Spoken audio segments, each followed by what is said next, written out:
This week I'm joined by Chris Nicholls of Character Creation Role Playing. How are you doing, mate? Yeah, I'm good, my man. How are you doing? I'm excellent. I want to hear all about that newspaper article firstly that you just sent me from down there in Plymouth.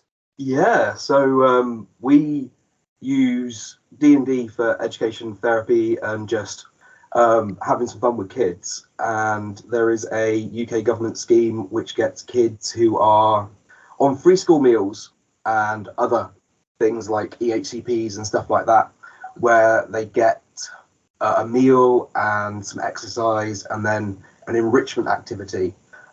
We were trying to fill out for our Easter, which is probably our 7th or 8th holiday club that we've run for them, and getting people was a bit hard. So I kind of pulled as many strings as I've got over the last couple of years and got this article put out covering what we do and how we do it. And I was pretty happy with how it came out, really. Yeah. So you're all for giving kids the chance to play D&D and helps build their confidence, as we all know who play it, brings you out of your shell. It's just so good, isn't it? Oh, it's absolutely amazing tool, and it hits so many good things for kids because we all know if we play, the amount of skills that you learn and you practice while you're playing, there's literacy and numeracy are just built into the systems themselves. Yeah. And then there's all the social aspects and how you get on with kids and how you interact with different people. So in one scene, kid could be talking to a commoner, a farmer who's desperate for some help and looks up to them as role models. And then in the next scene, they're talking to the king and they're looking down on them. And they've got to understand how you communicate with people, how you talk, and all those key aspects that we learn as we develop in the world. And it gives them a chance to practice those things. And especially for kids who that doesn't come as natural for them. So maybe kids who are possibly on the spectrum and things like that. I mean, personally, I'm not neurotypical. And I find D&D a great way to explore how social interactions work. Absolutely, yeah. I mean, that is so common, I think, in the D&D community. Dyslexia, autism, ADHD. It just seems to be at most tables that I've been involved with. And I think it's a great neutralizer of all that. Yeah, I mean, one of the great things that I say about what we do as a hobby is that everyone's heard the debate about the role playing or role playing. Has it got an E in it or a double L? So when you come at it, are you looking at it like a computer game where you've got all your stats on a sheet, you generate a number, and you move your miniature around the board? And you can have one kid who comes to the table like that, and then they're sat across the table from another kid who's just in it for the role playing their character, and this is what my character would do, and I'm going to jump across on the chandelier and I'm going to wave my sword. And the mechanics work for both of those things, and a good DM is able to tie those characters together, and both kids have an amazing time and are on the same level and playing the same game. Yeah, I know, like I say, one of the lads at my table, a lot of his character sheet isn't filled in, but he knows his roles, and more than that, he knows his character more than anyone else at the table. You know, it's just a different rule set in his head of how he plays it, and it's cool. Yeah. So describe more of the sort of games that you play. Are you doing modules? How are you running these sessions? Well, so it depends on the age of the children who are involved in the session. So I run stuff from 5 years old upwards. Yeah. I modify the content a little bit. So anyone who's below 11, it's all things that aren't alive. So we kind of skip over that grey area of should I kill them? Should I kill the goblins or should I talk to the goblins? Or we just had that conversation with that goblin, but now we're just out hunting them. So I kind of rein that in, and it's all stuff that there's no moral ambiguity about fighting these things. Once they get to 12-ish, 11, 12, we hit the modules. I mean, I know Lost Mines of Fandelver and Icefire Peak are like the back of my hand. I can pick that up and run that in 2 seconds. And the kids love it. Yeah, I think they work well together, and I think putting Stormwreck Isle as a vacation, what turns into an adventure, is something I've thought about doing a video on, because Yeah, I Spy a Peak was like additional, like a DLC. Like, oh, there's these extra bits you can visit. Yeah, I see it as kind of giving it more of a sandbox feel, because Yeah. once they do Goblin Ambush and they get into Fandalen, and then you go, right, well, there's all this stuff happening, and all you've got to do is modify the content from Lost Mines, change it a little bit, and just hint at the dragon being there and everything like that, and then it kind of explains why the orcs are down in with the people and everything like that. Yeah, I kind of like open it up. I don't level them up as quickly as it says in the book, but kind of we do skip a few of the encounters, and I kind of push them on until they can fight a dragon, and that's brilliant, because that's kind of what the name of the thing is. Yeah. And have you had any feedback from kids who have got older and said, "Oh, I now run my own game at home, or I play some more"? Well, I've been running games for 3 years now. So most of my kids are kind of still within what we do, because we started them at 12. I've got one who came to us 2 years ago for the summer, and he's now running games for me. So he's in college, and he comes, and he also does some other work. So we do stuff outside of D&D. We also do Pokemon the card game. We do Lego activities and things like that. So he's come along and he's supporting us. But yeah, he's running his own stuff, and he's absolutely loving it. Yeah. So yourself then, where did you start? Where did you jump on the D&D wagon or whatever? So that was back at the start of secondary school. So I'm quite a few years old now, and I started with the advanced fighting fantasy books by Steve Jackson and Ian Livingstone. Absolutely loved them. Yeah. Yeah, and that's what we were using. I've got a copy, my original copy of the book, and the covers have just dropped off by now, and it's got notes written in it, and we just kind of played. We were able to get a classroom, and every lunchtime we were in playing different role play games, and this was back in the day where collectible card games were at their peak, and every IP had their own games. So we were playing Star Trek and Star Wars and all this kind of stuff, and we just went completely off book, and we were just making our own systems up. We were playing an alien game at one point where everyone had exoskeletons running around fighting the aliens. And that was my kind of like 6 years of role playing. When I kind of got out of school, lost all of those friends, disappeared from the scene until about 10 years ago. So I lost it for about 13 years. And then when 5th edition came out, I just kind of put out there on one of the local kind of Facebook groups and said, "Oh, who's up for some D&D?" And I turned up to the pub that night, and there were 13 of us. So we all did character creation, and then I kind of had to press gang one of the more advanced, one of the guys who knew what they were doing, and said, "Could you take half of them, because I can't run a game for 12 players." And that, as a social group, kind of moved on and got bigger, and I was really noticing that there were so many people with needs. So maybe there were mental health issues and things like that, and they were finding a space where they could come and just be. I'm a great believer in how good it is for adult mental health. Even if you're having a really bad day and you can't people that day, you can just turn up to your game and you can hide behind your character sheet, and you can just interact as your character. You're not really you. And then after the couple of hours that you've played for, you then disappear, go home, but you've still been out and you've still socialized, and it's a really big tick box for that kind of mental health. And then so I was playing pretty regularly for quite a while, and I went off to university, and I wanted to do something with board games and how games can help people and educate people. And I did a special educational needs and disability degree at Marjon University, which is a small university down here in Plymouth, which was part of the educational department. And I wrote my dissertation on, do role-playing games teach oracy? So oracy is your spoken side of the English language. And schools teach writing, and they teach reading, and they teach kind of like delving into poetry and all that kind of stuff, but they don't teach how you speak to people. Yeah. And this is what we investigated in my dissertation. And while I was doing that, I accidentally created this business.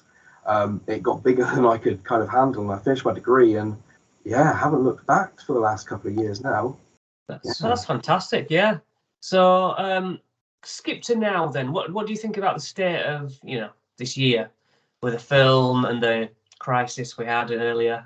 Where's your opinions? Yeah, it's a difficult one. This is kind of, I think this is our peak, and going to kind of plateau now with the pop culture-ness of D&D, because you've seen since I'm hats off to Wizards of the Coast and the guys behind 5th edition. They really made it accessible for people to come in and pick it up and play. There's so much in it that you can take it deeper, or you can just kind of play it as friends getting together.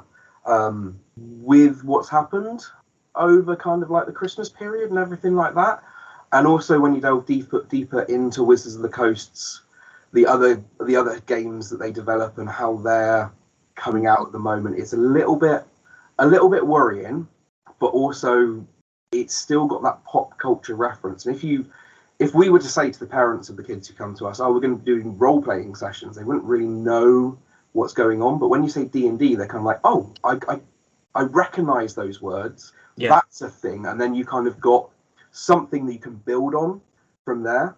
But personally, I think there are a lot better role-playing systems out there.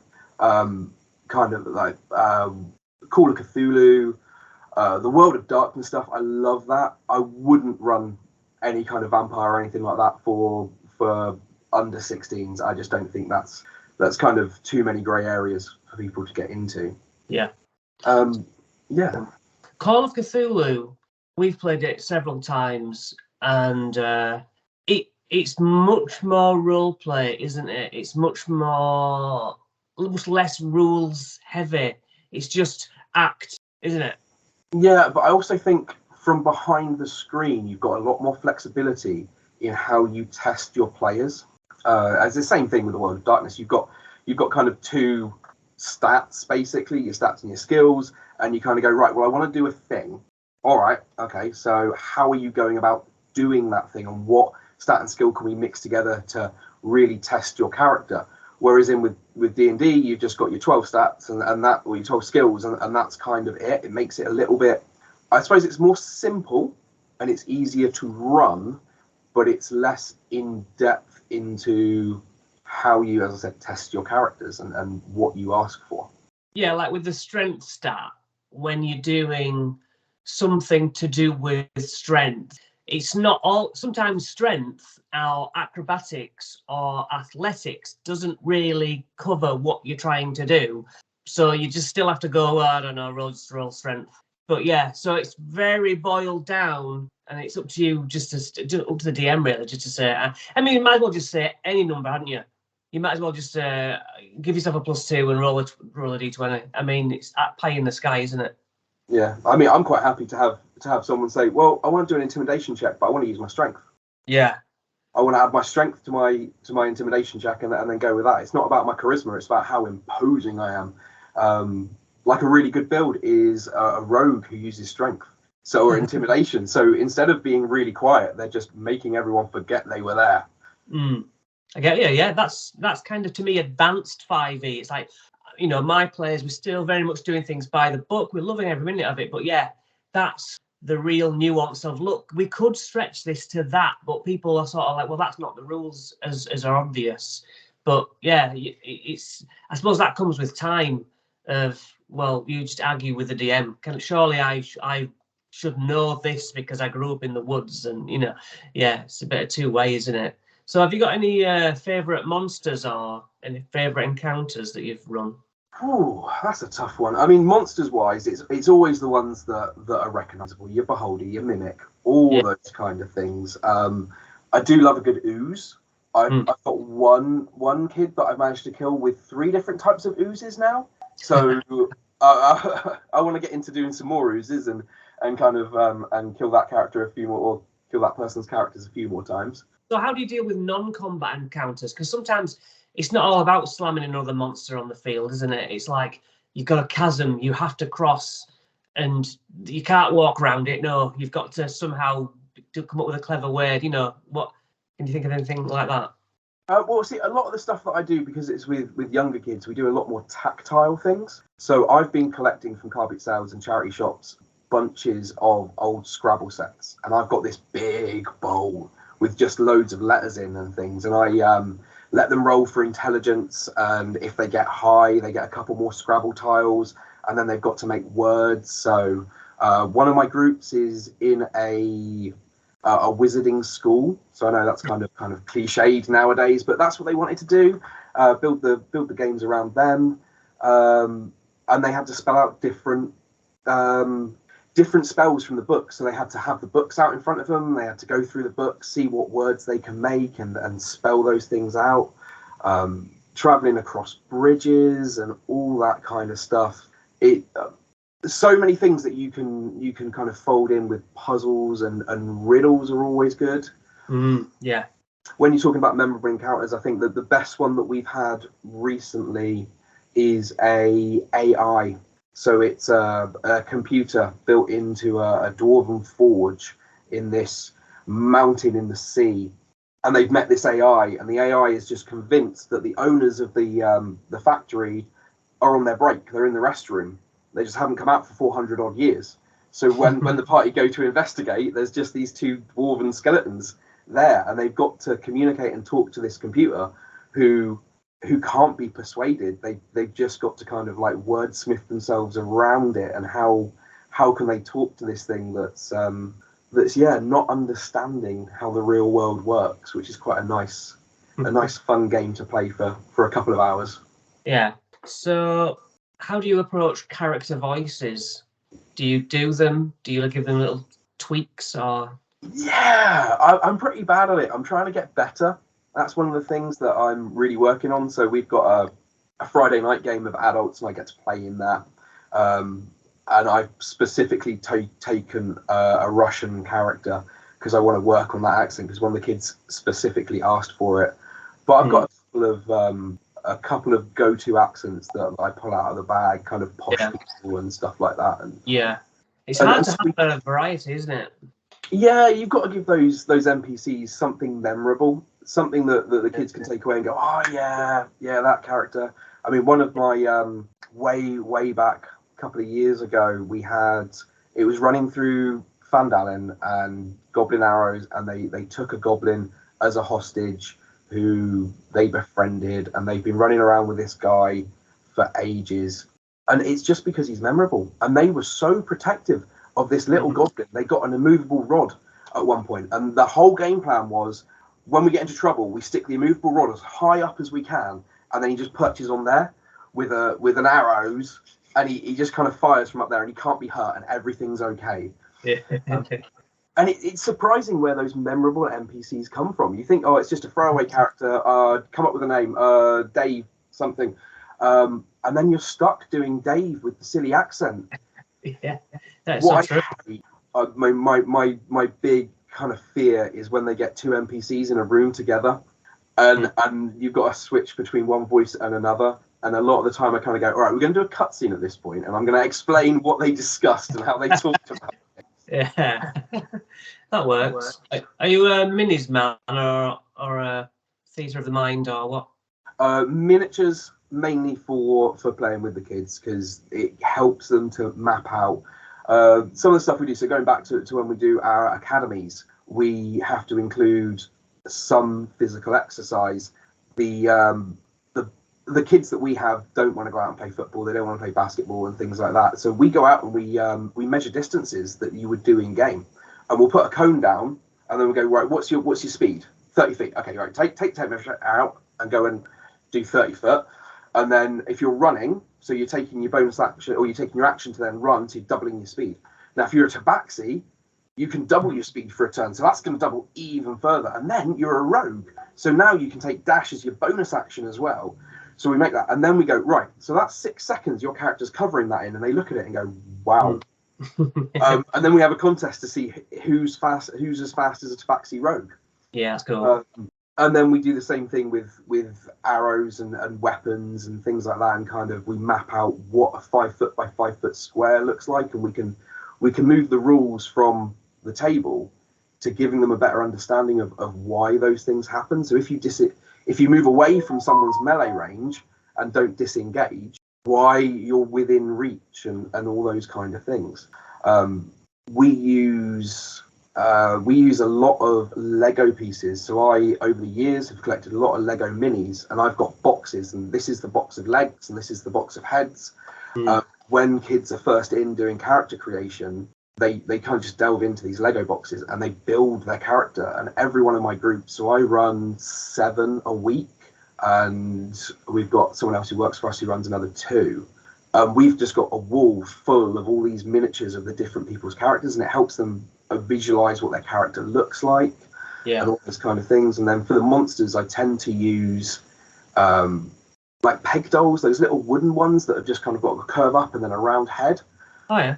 And then I number those, color them in, so I know I can keep track of what's what. So green 1 is the goblin and blah blah blah, and then we just use them to move around on. Yeah. So it sounds like to me you're going to own a lot of product. What sort of things do you spend your money on? The books mainly. That's kind of what we've got. Everything else we ad hoc and we build. I use D&D and Beyond a lot. So we've got all the books on D&D Beyond, because character creation can just be a matter of 10 minutes, especially when someone's new, and then getting them involved in where your stats go and where your points are can be really overwhelming for an 11-year-old who's never played before. So just kind of, what have we got? We've got a flow chart that we've built to kind of help them pick how do they want to fight, so it kind of picks out their class, and what do they want to look like, so it picks out their race. And then I can disappear down, get the character made within 5-10 minutes, print it out, and then they're ready to hit the ground running.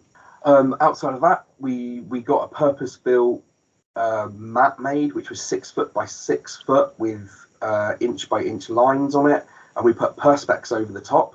Yeah. So when we're doing maps, we just get out the erasable markers and we draw maps on and everything. That's excellent. Yeah.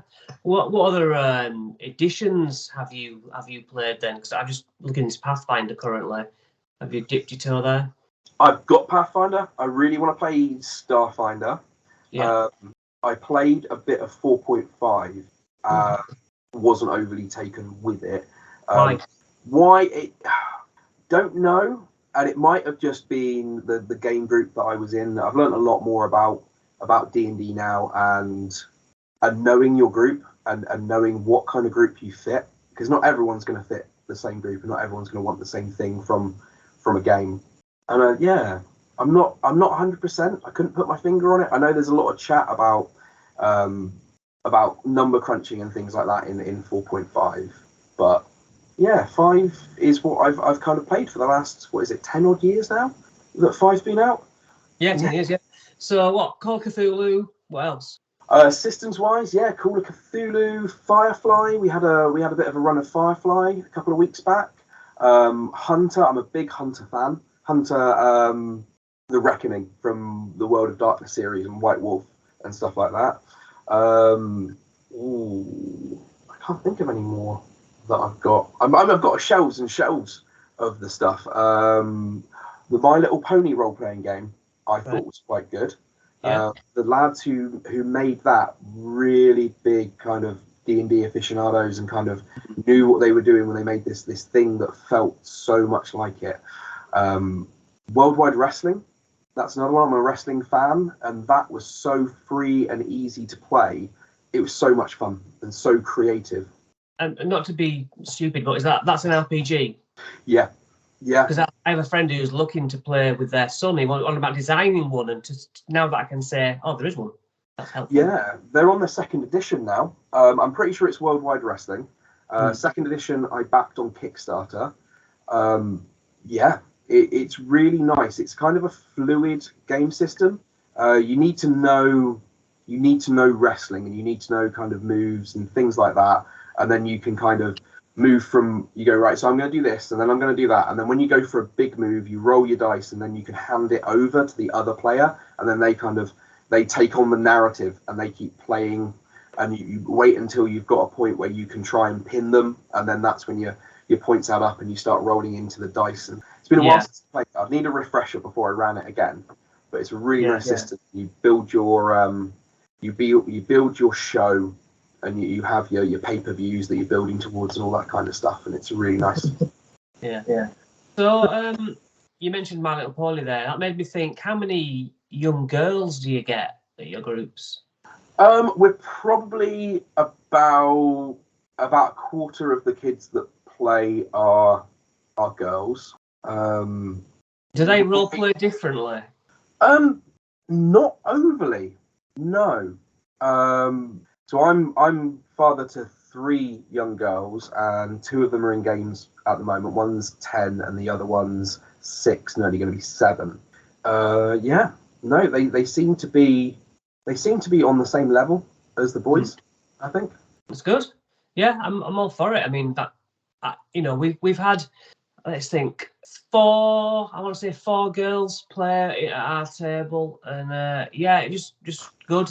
They often go off and run their own all girl games, but yeah, we have a mother who brings a son, and she probably wouldn't play it at all were she not to bring her son, but since she's at our house for 3 hours, she's good enough. She quite enjoys it, but yeah, I don't know. It's just, I don't know. I don't think D&D is a boy thing, but I think it's got from the outside, it's knights and dragons, and therefore I don't know. It's nerdy, but there are plenty of girls who play. I just don't see enough. I think there is a bit of an issue and a stigma coming from decades and decades of the game being out there, where depictions of women within the game can be quite off-putting. So as a father, I'm not overly keen on my girls having all of these role models being scantily clad and just wearing bikinis. I want them in suits of armor. I want them to be Brienne of Tarth. I want them to go around and know who the boss is, because they're on the same level. Just because the gender is different, the character sheet is still exactly the same.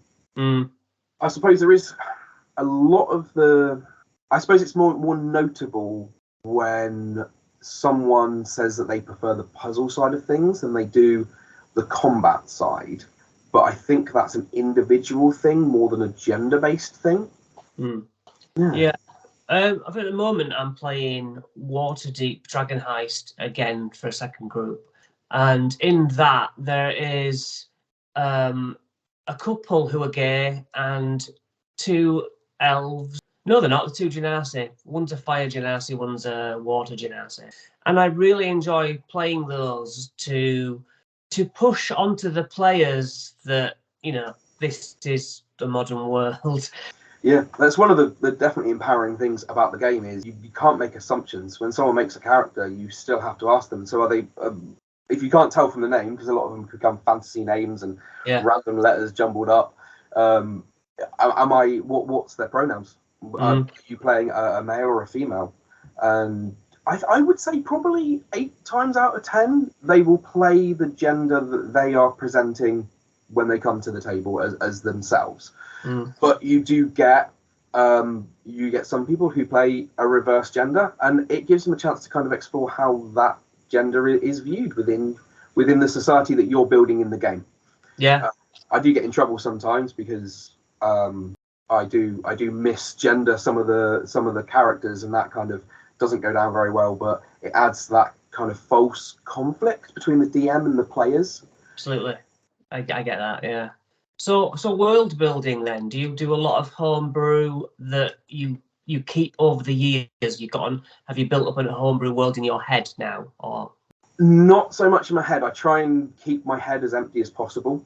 I'm sure my wife would agree that that's not a hard task to do. But running, 7 games a week, I find it hard to kind of keep track and to plan. And 3 years of doing that now, I kind of make it up as I go along. Pretty much. I'm pretty adept at doing it. I know where a story's going to go. I'll have an overarching villain, maybe.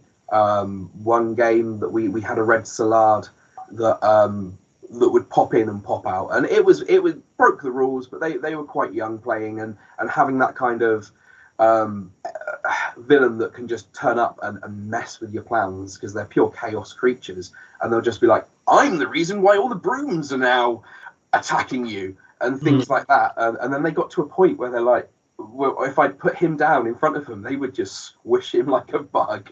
Yeah. But I kind of, yeah, I like to do that. And then another thing that I do is every so often I'll talk to the groups that I've got, and max my run to is 7, and that's the most that I'll have at a young table. And I say, right, okay, so you're entering this dungeon, and now you're each going to make a room. So they'll spend some time planning out and having some ideas, and then when it's that person's turn, whoever feels comfortable enough to come up and go, right, I'll DM for a bit.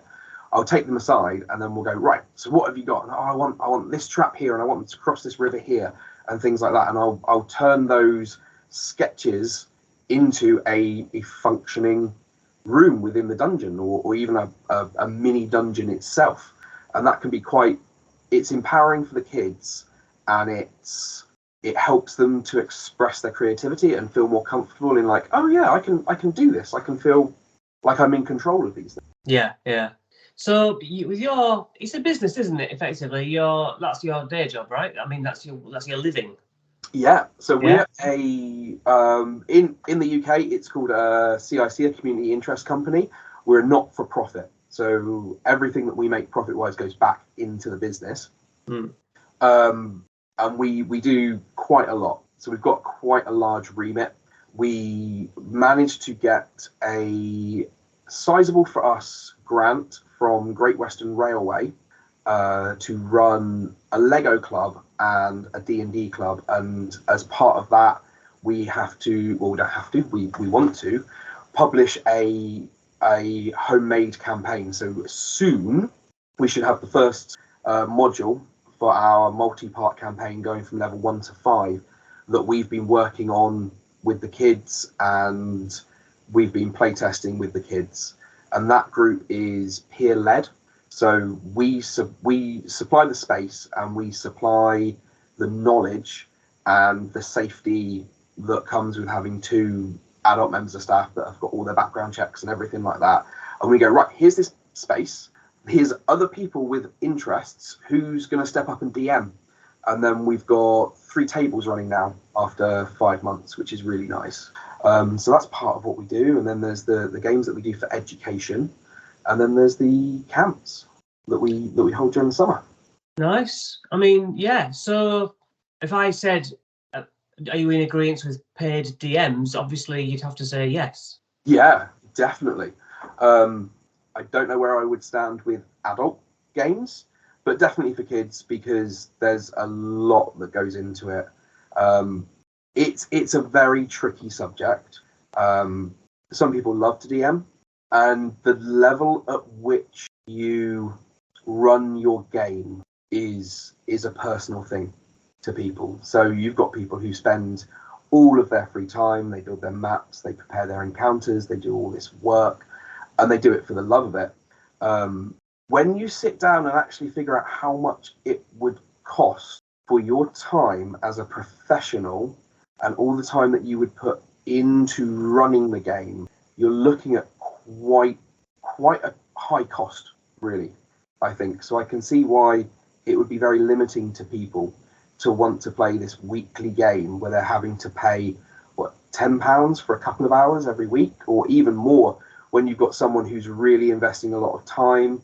And I know there's DMs out there, paid DMs, that will work on backstories with people, and they'll prepare specialist pieces for each of the individual's characters, whether it's online or in person. Yeah, if there's a market for it, then yeah, definitely. I can see why it's a contested subject. Yeah, well, I mean, I am having some paid DMs come on here. I mean, you're the closest I've got so far. I DM obviously just because I like doing it. I never would have expected anyone could be paid to DM, because it's like that's part of playing, isn't it? You don't get paid to play Monopoly. You just decide. So I was from that angle. Having said that, when somebody says, "Okay, Chris, would you quit your job if you could get enough money to play D&D 5 days a week, yeah, of course I would. So yeah, I would become a paid DM. If I just didn't think that was a thing. I didn't think you would get away with it. You know what I mean? Yeah. The other side of it is that you aren't playing D&D. You are facilitating the game for other people, and you're there as the staff. Where, I mean, the thing is, if you read a book, someone's been paid to write that. That's their ideas. That's their thing.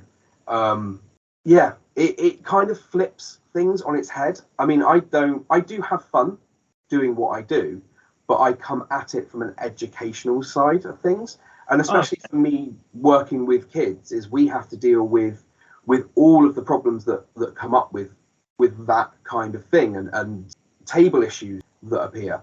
One of the tools that I've developed over the years is what we call battle reports. And it's a kind of debrief at the end of every session where we use Gibbs' reflective cycle to discuss what's happened. That can be just something that's picked up, like, how did you go about that combat? Well, the healer wasn't healing, and then everyone dropped around you, and that's why you found it so difficult to fight. You need to protect your healer, and your healer needs to start bringing back the fighters, because he's not going to be able to take on the horde of orcs himself. Or you split off and you all took on different enemies, so you're all fighting your individual battles, where if you teamed up and took one out at a time, your action, and we discuss all those kind of things. And because that becomes a very natural, common event that happens, when we do have problems at the table, we're able to address those without going, okay, so we need to discuss what happened between Timmy and John when they were fighting over how they were going to split the loot. It doesn't become that confrontational thing. It just becomes a natural thing, and it also teaches the kids how to look back and deal with confrontation as well. But that's a skill that we've got as DMs that we bring to the table with the kids, and it's very different to what we do when I run a friends game.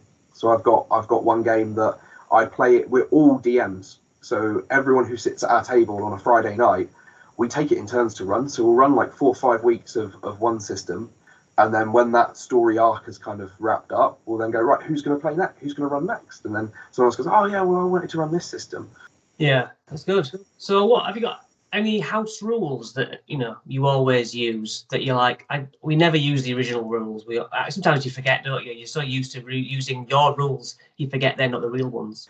Yeah, so I try my hardest to stick to rules as written, because my thinking is these kids are going to take this game, hopefully for the rest of their lives. They're going to go out and play, and they're going to find other play groups. I want to give them a grounding in what is the written rules, so that when they do come across house rules, they can go, oh yeah, okay, I understand that. You've changed that, but they know what the original rule is, and they can adapt and change, instead of going to a table and going, oh yeah, but my DM always says that we can do this and blah blah blah. A couple that I do use is I round up for the heroes, just because they're heroes. The villains round down, the heroes round up. It's a nicer way of doing it. There was a really nice one that I heard on one of the YouTube channels recently, where they were saying about, if you're going to try and do this rule of cool, I'm going to do this amazing thing, then you roll 2 20-sided dice, and 10 is your base number. The number that's furthest away from 10 is your result. So if you roll a 16 and a 8, it's going to go to the 16 side, and then the scale further away from 10 it's how cool that thing is going to be. Okay. And I think I brought that in more because it kind of shows them differences and that side of mathematics and stuff like that. But I do like it as a system. It's just kind of nice. Yeah. Also, magic. How many spells can you cast in a turn? I have heard people talking and saying, like, definitively, this is what it says. You can cast as many spells as you have. You've got an action, and then you've got a bonus action. They can both be spells. And then I've heard other people saying, well, definitively, the rules say that you can only cast 1 spell per turn, no matter how much action economy you've got within your turn. yeah, I kind of flip and flop back on that one because I'm not 100% myself. I've done some research and I can't quite find the answer. What's your opinion? Well, you can cast two, as far as I'm concerned, you can cast an action spell and a bonus action spell as long as it's a cantrip. That's the rules as written, I think. Yeah, I think so. That's what we tend to go with. Yeah. But as far as rules for spells, because I'm so used to, even though we're 4 years in, saying that we're still beginners, it's like, oh look, you don't need to prepare spells. You just if you want to cast those spells because you have them, please interchange them. I see no excitement from a DM standpoint or from a player standpoint of thinking, well, it's Wednesday today and we're going into a wood that I don't know what's in there, so therefore I need to prepare. Why would you do that? It's just dull. Oh, I had that yesterday, but I didn't cast it. I didn't prepare it this morning. That just ruins the game. Yeah, you can do it. Just remember it. You need to create water. You need to thunder wave now, so do it now. Yeah, and one of the things I don't do is kind of count pennies. So like arrows, and pieces for the material for casting spells. As long as it's below a certain amount. If it's over 100 gold to be able to do that spell, that's when they need to start preparing for those things. But when it's just like a piece of dirt and stuff like that, and things are kind of like, yeah, no, you can just do that. That's fine. Yeah, we don't do copper, we don't do silver. It's like, look, if it's under a gold, you just give them the change that you probably have anyway. I'm not making you pay for some ales with a whole gold and carry around loads of change. Who cares, really? That's not the fun element, is it? So D&D hacks, can you think, it might take you a while to think of an answer, but any little things that you do to make your games easier, better? So working with kids who might not be as involved as your group that are your older groups, your the people who are going to go away and in between the week, they're going to look into stuff and they're going to know exactly how their characters work and stuff like that. I sometimes need to introduce a timer. So at the start of each round, they get a minute to have a conversation at the table and go, right, what are we going to do? And everyone gets, because sometimes combat can take an hour or more, like just for a round of combat, because they're not too sure what they're doing. They're not too sure what their spells are. Oh, if I cast fireball, it's going to hit. And where would I put that? And things like that. So give them some time to talk. So they've got a minute in the real world to talk about what they're going to be doing, and they can react after turns. Regular breaks as well. That's a big hack for young kids. It's kind of talking to them as well and saying, like, how long do you want to play for? Until we go and run it off and we go and explore something else just for 5 minutes, and then we come on back and we're back to the top of the round or something like that. How do you deal with problem players? What kind of problems? Well, at a table like ours as a teenager to adult, I would say players that know the monster manual like the back of their hand, and when you put a skeleton on the table, they declare to everyone else, it's AC's 13, it's vulnerable to bludgeoning, it should have 12 hit points. Look, mate, will you just not just say that? Do you know what I mean? Now, how I deal with that personally is to double the hit points of any monster. And so now, when that happens, my whole table starts saying, "No, shush. We know you know it. Don't say it." And it's a joke. We all enjoy it's not like an actual punishment. It's our table. It became our table rule of, we know it, but we can't say it. Yeah. I don't think there's anything wrong with that. I mean, I use the bloodied rule from, I think it's that 4.5, where if they get to half hit points, you tell them they're bloodied and they're at half hit points. I roll for monster hit points if there's more than one. So when it says hit points, it's then got, this is how we generate the hit points. So I've got, say, 8 goblins coming at them, and they're all going to have different hit points from 4 to whatever it is that hit points that the goblins roll at. And then that kind of messes with those counters. You're like, oh, but I took him out and I only did 8 damage to him and he went, but that one's had how? And I'm honest with them. And also having those frank conversations when we're working with children is saying, like, I understand you can know this, and I'm not going to take your phone off you. So if you're there looking it up, that's absolutely fine. but it is a side of cheating. And I think once you use the word cheating, kids are very much kind of like, oh, we don't do that. Oh, okay, all right, I can know that, but that's fine. I have had before kids kind of look over the DM screen at certain things and stuff like that. And I've said that if people do that and they're looking at what's going on and things, that's not cool.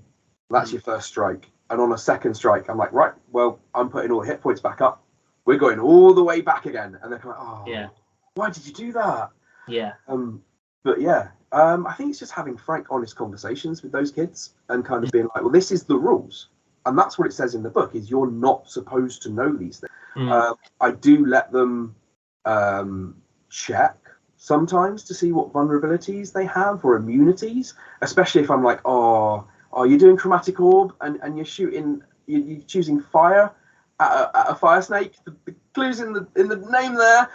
Look, do a nature check or an arcana check or something like that. Yeah.